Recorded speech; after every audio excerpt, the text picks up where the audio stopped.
90% of Americans celebrate Christmas in one way or another, according to the Pew Research Center. The holiday began in the 4th century when church officials chose to honor the birth of Jesus. But several customs we've come to associate with modern-day Christmas actually evolved from ancient pagan traditions celebrating the winter solstice. Historian Kenneth C. Davis is the best-selling author of the Don't Know Much About series, which we love. Welcome back to the table. Merry Christmas to you. Merry Christmas to you. It's always a pleasure to be here. So this is something I've always been fascinated by because the Bible never talks about the date of Christ's birth, yet we celebrate December 25th. Why? Well, primarily because in ancient Rome, there was a feast called Saturnalia that celebrated the solstice. What is the solstice? It's the day that the sun starts coming back. The days start getting longer. And most of the traditions that we have that relate to Christmas relate to the solstice, which was celebrated in ancient Rome on December 25th.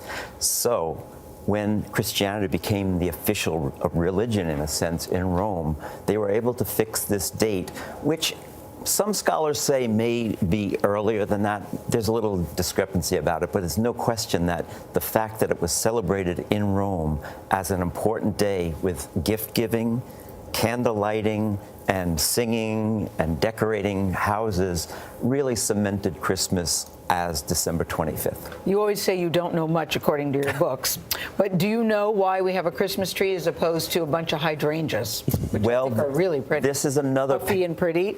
This is another. How about that, Ken? This is another pagan tradition. So Christmas is really about bringing out your inner pagan. The Christmas tree really comes to. Who knew we had an inner pagan? Yes, yeah. Which of the wise men said that? I can't remember. Well, it's like Halloween and a lot of other things we do. These all predate Christianity. But in the Norse world, Germany, the Scandinavian countries, where winter was really serious and the solstice was really an important idea, they celebrated the return of life by celebrating an evergreen tree. When Christianity came in, they started to use the evergreen tree, the pagan symbol, as a symbol of the tree of paradise. And they started to hang an apple on it. So little red balls on green trees. Oh, that's the ornaments. Picture here. That's where the idea for ornaments So came all from. of these things really celebrate the idea that light and life are coming back into the world, which is essentially what Christmas means to Christians across the world. Right, and mistletoe? Mistletoe, we can thank the Druids for that. The Druids believed that mistletoe was an all-powerful healing item. It hung from the sacred oak. In fact, if you met somebody in the forest, you gave them the sign of peace under the mistletoe. So people started to hang mistletoe above their doorways as a symbol of peace. This was such a powerful symbol of paganism that English churches actually banned the use of it. And in fact, the real war on Christmas in America begins with the Puritans in around 1659.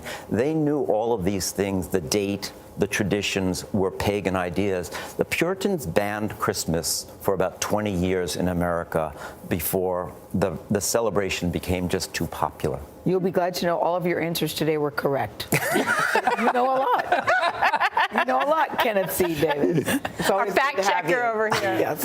Merry good to have you at the Christmas table. to you, Kenneth Davis. This does not take away. We're not the Grinch spoiling it here. It still has all the meaning that it has, but we can celebrate it and understand where these things come from. Good day to you with your favorite grandchildren. I look forward to that one day.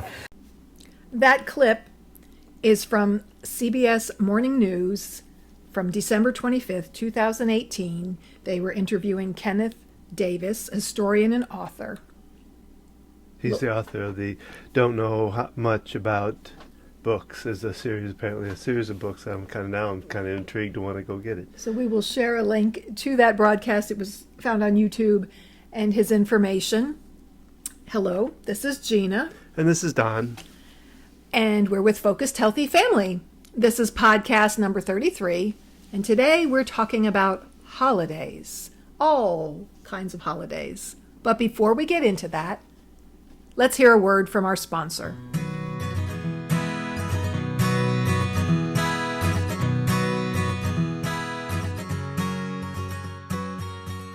Hi guys, it's Gina. I have struggled with depression for most of my adult life. I've been treated for clinical depression for the past 7 years, and yet I've still struggled with low energy, low ambition, and just struggling to move forward.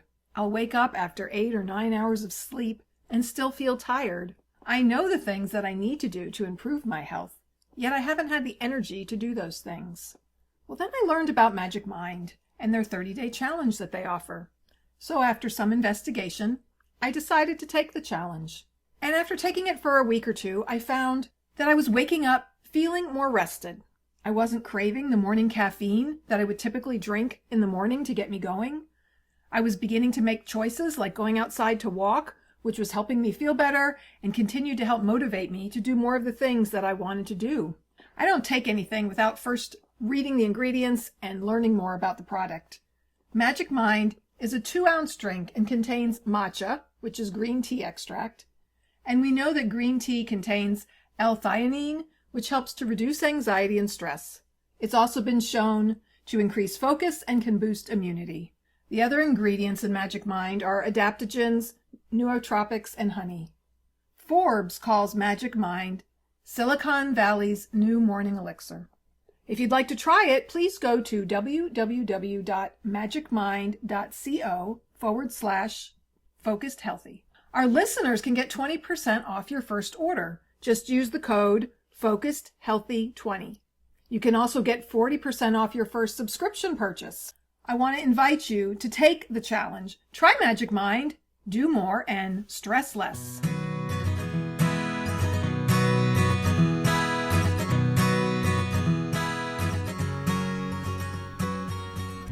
And we're back, talking about different holidays. I think last time we talked about different ones around the world, okay? And this is more just about, and we were talking specifically, I think, Christmas then, but now we're kind of ranging out into other holidays. Yes, I don't remember talking about different holidays around the world last We time. talked about different ways of doing Christmas.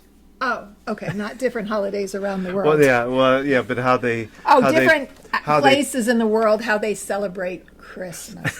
So we are recognizing that not everybody celebrates Christmas, and that's okay. And as parents, it's our job to show respect for all people and all beliefs. And by learning about other holidays and understanding them better, it's a way of showing respect. Even no matter what our beliefs are, you can also honor that other people have different beliefs. And so we'd like to share a little bit about some other holidays that we've learned about. And that's my job. And I have the paperwork here to show it. So you might hear the ruffling of papers, because I know that was one of the things but I wanted to do a little research and kind of learn about them. And it was really interesting to learn about them and understand them more. The first one I did was Ramadan, and that is a Islamic holiday. And it's about fasting, prayer, reflection, and it's also about community. There's 5 pillars of it, and fasting is one of them. Profession of faith is another one. Prayer 5 times a day, and giving alms to charity, and then finally the pilgrimage to Mecca, which I didn't realize was in part of Ramadan. And it starts, it runs depending on, I think it's something to do with the cycles of the moon, actually. Mm-hmm. That would make sense. And so it varies on its date. And I've seen them as early as February, but going up and as late as May, as I was looking at the different history of the dates and stuff. So I thought, they fast from sunrise to sunset, basically. So they eat their meals. They have to eat their meals very early in the morning when it's still dark out, or they do it late at night. Let's see. And the end of it, they have a celebration, and I hope I can say this right. And let me make a kind of a I don't know what I'd call it, just to say that I hope that in what disclaimer, thank you, that I'm not. Hopefully, I don't want to do any of this in disrespect of any of these holidays and these religions. Yes, we'd love to hear from you. We'd love to interview people who celebrate these different holidays and religions. That would be great for a goal for next year at this time of year to Yeah, actually that's have true. people on our podcast talking about these different things. Maybe we can reach out to the historian, Kenneth Davis. I'd love to have him on our That's podcast. right. Yeah, that's true. And so, if you have more information about this or corrective information about what I'm saying, please share it with us in the comment section, because I did my best here to kind of get to know these different religions and these different And to invite holidays. you to research them further. This is a fun thing that we can do with our kids. We can learn about other things. We ourselves will be learning alongside them, and there's so much power in that. When kids can see you don't know everything, or they can learn more about it and teach you about it. That can be another powerful tool to empower children. Yes. And now the next one is, and I hope I'm saying this right, is Diwali. And it is honored by Hinduism, Buddha, they're showing just one type of Buddhism, but I think it follows more than one, but it's called the Newar Buddhism, Jainism, and then the last one, I've got to make sure I got this one right, Sikhism, I think is the way. Sikhism? Oh, that could be it. I took an Eastern religion course in college, so I learned about some of these religions. Now, granted, this was almost more than 30 years ago that I took the course, but it was very fun. The professor who taught it believed in all religions, and he considered himself, I'm trying to remember how he phrased it, Dr. Puffenberger, that he was first a human. He had this whole sequence of, because he considered himself Christian, but he also believed in all these religions. And we went on the best field trip ever. He was from DC, where I went to college was only a couple hours from DC. We took a field trip for the weekend. We went to DC. We stayed on the floor in his home church in DC, where he was from. And then we went around and we met with a monk. We went to a Hare Krishna service. We went to a Sikh service. I might not be using the word service incorrectly. We went to a number, some of them were their whatever, holy celebration, however you want to call it. And some of it was just meeting with them, like when we went and met with the monk. And so we got to learn up close and personable about these different religions that we were studying with the textbook in the classroom. And it was very empowering. And I took away from it his belief that there was so much similarity. They have different names for God, but there was so much more that was similar. Well, their beliefs really center around non-injury of any living being, whether it's animal or person or plant, for that matter. And because it's one of the is Jainism, and they talk about Jain religion teaches salvation by perfection through successive lives and non-injury to living creatures.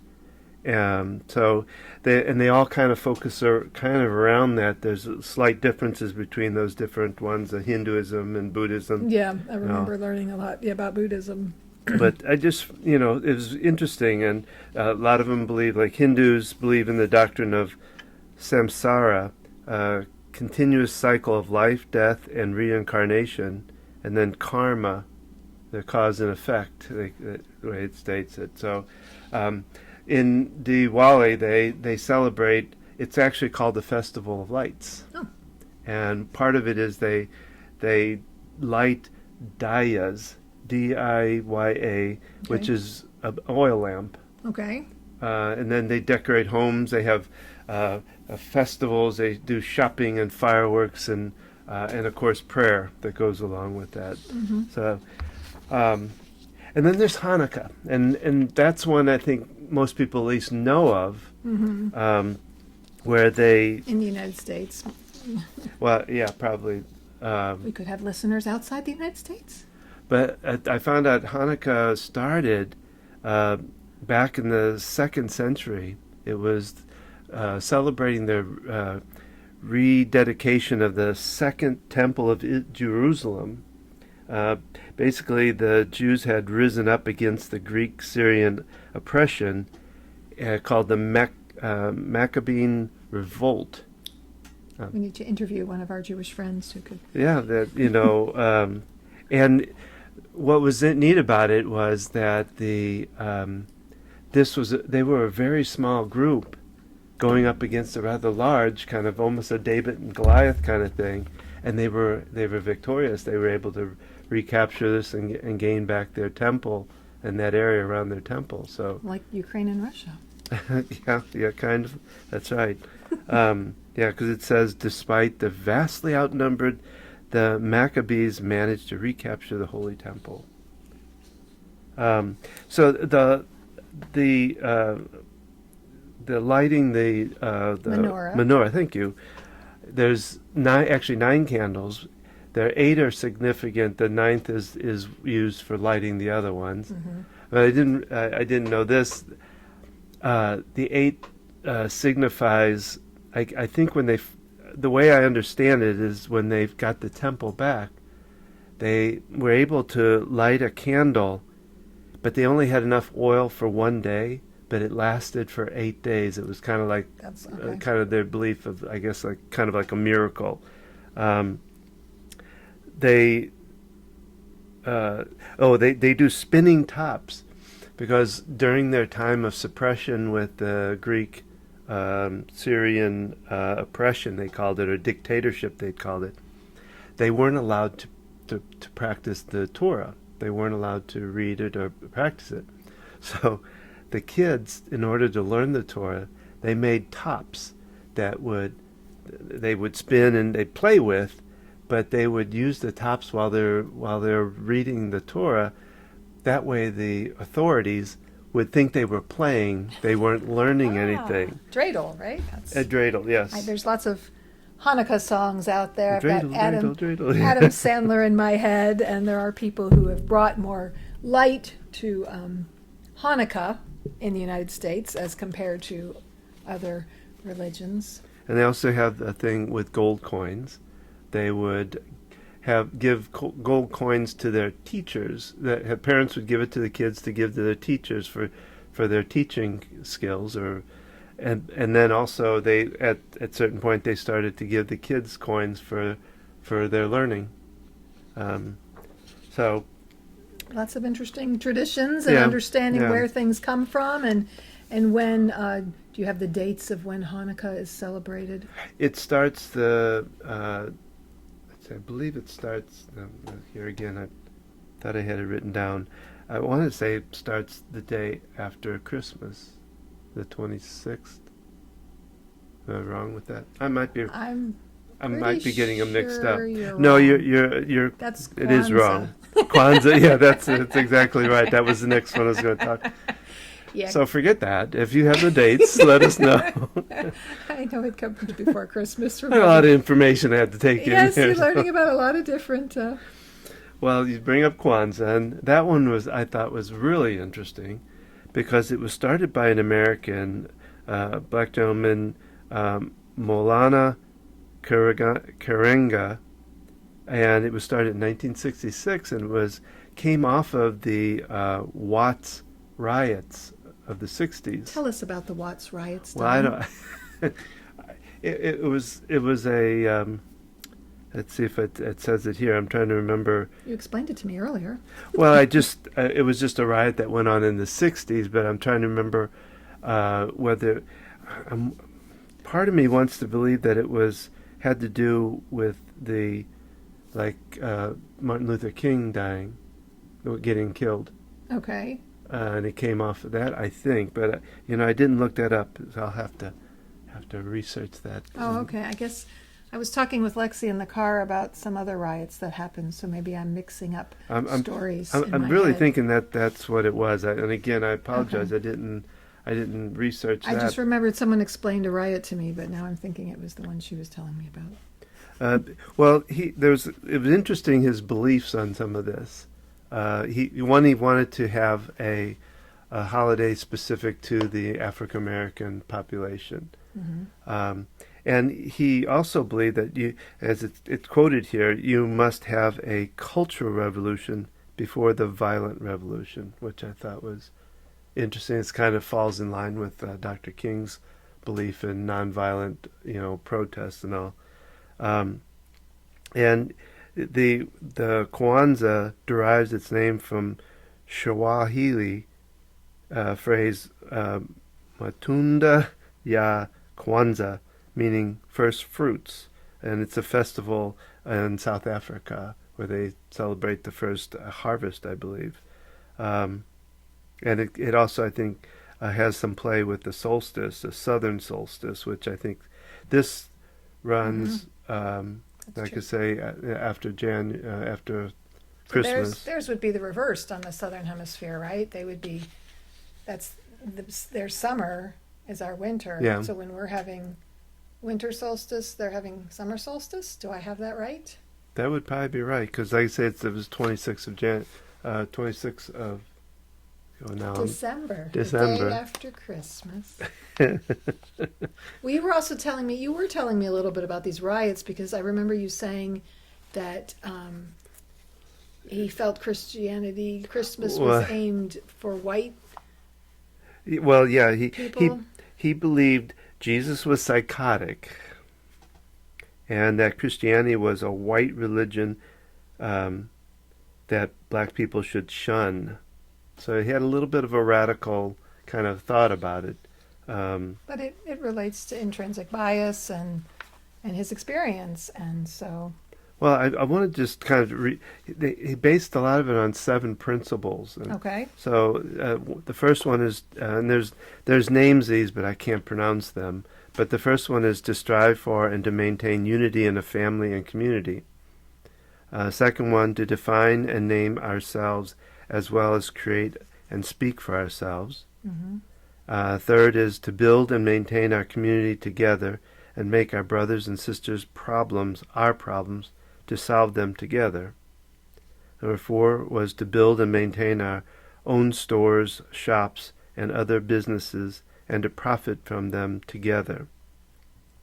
Number 5 was to make our collective vocation the building and developing of our community in order to restore our people to their traditional greatness. Mm-hmm. And 6, to do always as much as we can in the way we can in order to leave our community more beautiful and beneficial than we inherited it.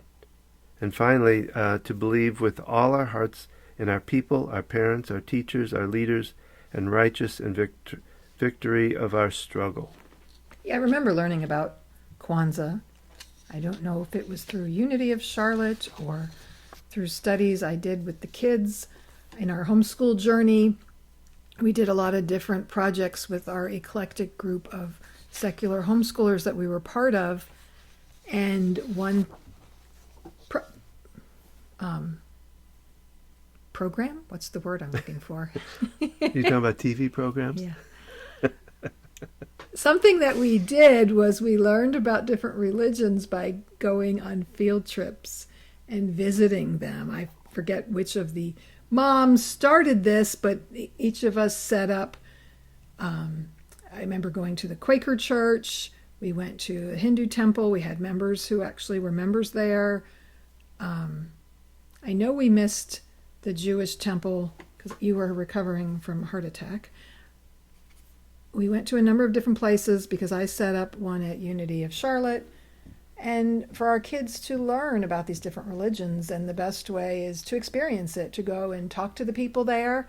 There is a Hindu school here in Charlotte, and we got to tour it. We sat down and talked with, I don't know the terminology for the head of a Hindu temple, but we talked with somebody there, and then we toured the school, and they told us about the school.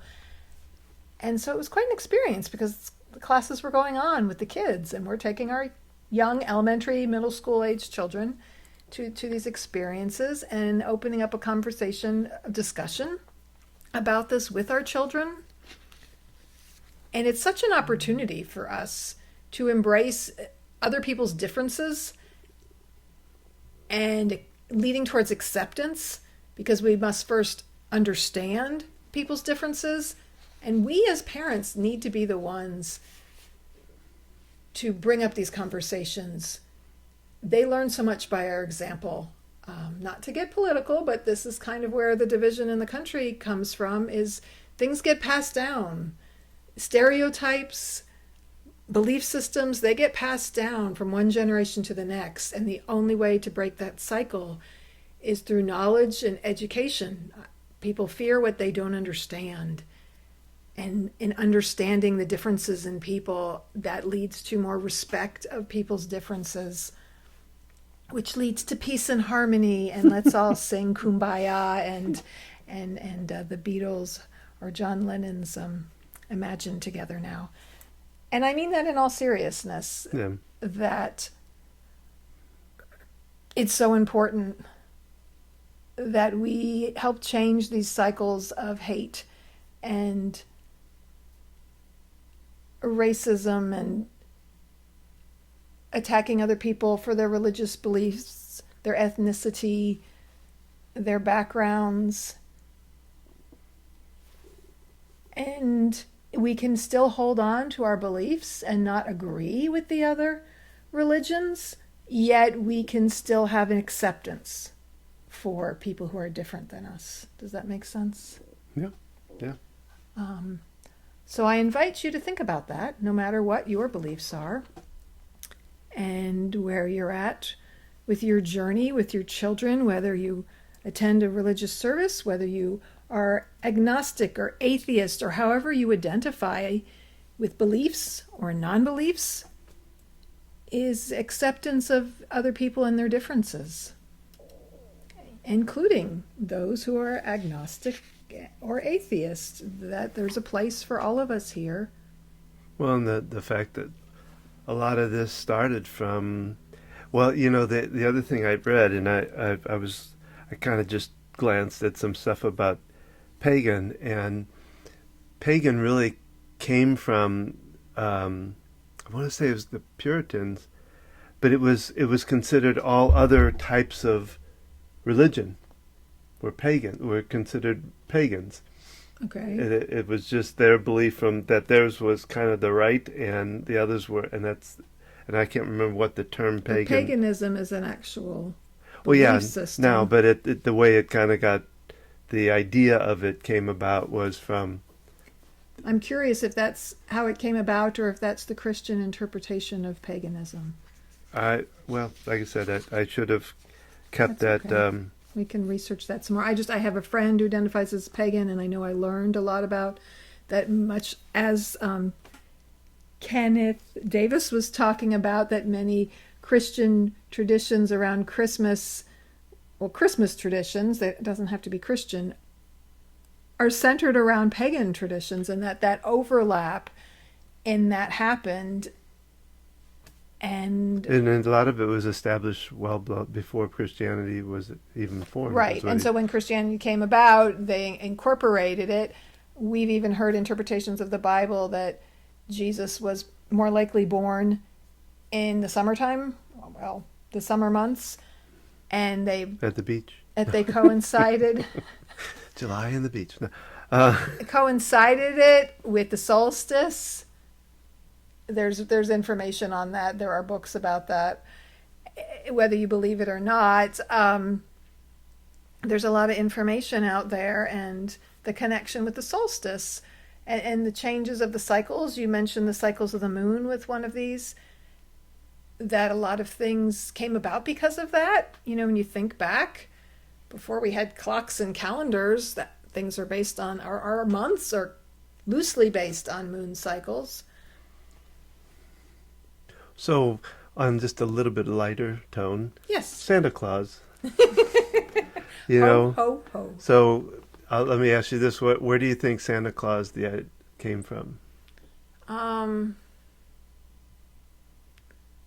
want to say it came from a Dutch country, but I don't know. Well, I found it kind of interesting because I think most people kind of consider it started with Saint Nicholas, and that, you know, the gift giving that he would do, especially to poor children and all. But it actually dates back further than that. It goes back to a bearded old man called Odin. This deity was worshipped by the early Germanic pagan tribes traditionally portrayed as an old man with a long white beard with an 8-legged horse called Sleipnir, he would ride through the skies just like Santa's reindeer. Deliver, and during the winter, kids would fill their booties with carrots and straw and leave them by the chimney for Sleipnir to feed on. Olden would fly by and reward the children with their little presents in their booties, much like they do with Christmas stockings today. The white bearded red suit was actually developed by Coca-Cola in 1930. Oh, really? And it was based loosely on between Saint Nick and this old Odin for promotional reasons. Did they pick the red color, or? It didn't say in this. I didn't realize that's only been around since the 30s. So it'd be interesting to research what Saint Nicholas, how he was portrayed. Probably not in a red and white suit, probably in more traditional garb. No, I think everything I've seen of him has actually been in like green. But and that was in Ireland, I think, is where he did it. But he wasn't Irish; he was actually English. Saint Nicholas. And then they also talked about Christmas carols were actually based on wassailing, which there's a song, "Here We Come, a wassailing," you know. But it was, let's see, let me see. I'm reading, of course. I've got that song stuck in my head now. Anglo-Saxon phrase, wassail.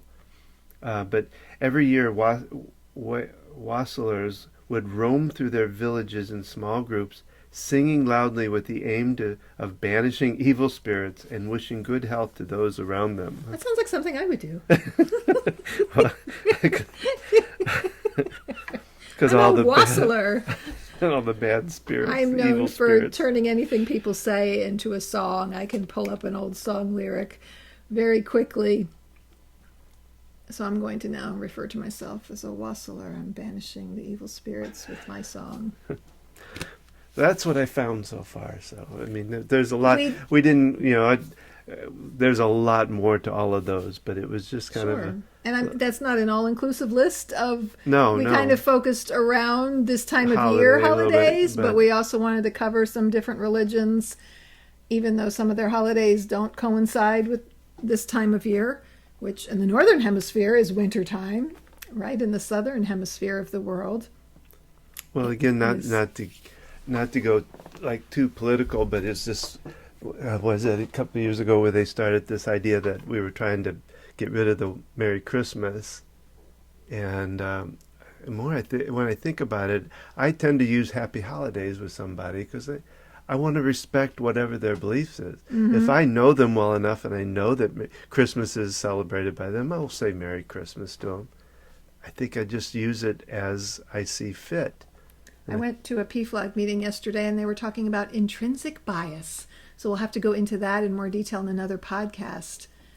But realizing that we have biases, and so people are fearful of them trying to banish Christmas and Christianity, when we're not trying to banish it, we're trying to embrace everyone and being inclusive by saying Happy Holidays. And if you know someone celebrates Merry Christmas, you could wish them a Merry Christmas, a Happy Hanukkah, a Happy Kwanzaa, or a time of no holiday celebrated, because there are religions that don't celebrate holidays. Maybe it's we don't worry about greetings as much as we are concerned about how we celebrate them, how we enjoy them, how we make it, a celebration for everybody. Right, and that can be difficult to do because there are different cultures and different belief systems, and there's overlap, but there's also differences in those beliefs that can cause a clash. And I think it's important we see it as embracing all people and not as trying to banish one. Well, because and to think about it, because it even talked about Christians initially were persecuted for celebrating Christmas. Right. And so having it around the solstice gave them opportunity to celebrate it without the possibility of persecution. So that I thought that was interesting. Yeah, there's lots of different nuances and understandings about different religions, and most of them experienced some form of persecution, whether it was government related. And so there's just lots of great information and insight that we can talk about, looking at our traditions in another podcast and adding in new traditions. I discussed that in a recent blog. And realizing, prioritizing what's most important. What do we need to let go of this time of year? What is important? And creating new traditions, especially maybe if you have a blended family now, if things have changed as far as relationships, whether it be marriage, divorce, remarriage, family dynamics changing, a spouse who's no longer with us, you're now a single parent, whatever the change of the situation is, you can start a new tradition to be able to move forward with that. And this is one idea, is to learn about other holidays and other celebrations. And it's a great discussion. Even with young kids, you can bring it up and give them the opportunity to share what they think of. What do you think Hanukkah is? And let them go on and on. Don't correct them. Allow them to share their belief. And depending on their age, their developmental level, inviting them to learn more. Going online together is a great way to do that. Going to the library and getting a book, the old school way. And opening a conversation up and of understanding and respect. Well, it makes me think about the idea of looking at your own history of how your own family has celebrated. Right. Even amongst Christians and people of the Jewish faith, that your own personal family traditions, where did they come from? Well, and how have they evolved? Mm-hmm. Because I said, when I interviewed my aunts and uncles, my dad's, they talked about holidays and it was very different. And I shouldn't say very different, but their gifts were different. Their, what they did and some of the things they would, So it's interesting even to look at your own past and look back and see how your family celebrated and see how it's changed. There's a great story, and I'm not the best at relating stories like this, but it's a story about a family, and when they make the roast, they would cut the ends off the roast before they cooked it. Oh. And they did it because their mom did it, and they did it because their mom did it. And they finally found out the reason was grandma or great-grandma, her pan wasn't big enough, and that's why she cut the ends off. And it's like, why are you throwing out good meat or whatever it was? But she was doing it because of the size of her pan, and it became a tradition, but no one knew why. Was that from your family? No, that's a story I've heard. I thought that was your family. So it's something I've heard somewhere. And so we're going to wrap it up. That's our podcast for today. We hope you enjoyed it. We'd love to hear from you, especially giving us corrective information or more information about the holidays you know about or traditions you've been in. Please leave comments for us. I love guest bloggers to come on. I have been having blogs that go along with these different podcasts. At Focused Healthy Family, you can find the blog. And I'd love if you have an interest in being a guest blogger and sharing either something you've written or something someone else has that you'd like to share to expand on this topic. Please reach out to us so that we can expand the information that we're sharing. And if you've liked what you heard today, you can also check us out about our parent coaching program and workshops. I know we're going to be coming up with some workshops the first of the year. You can check us out by going to www.focusedhealthyfamily.com. You can follow us on Facebook at Focused Healthy Family.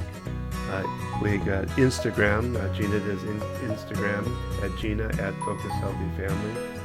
Also our blogs. You can find links to all of these things on our Focused Healthy Family website.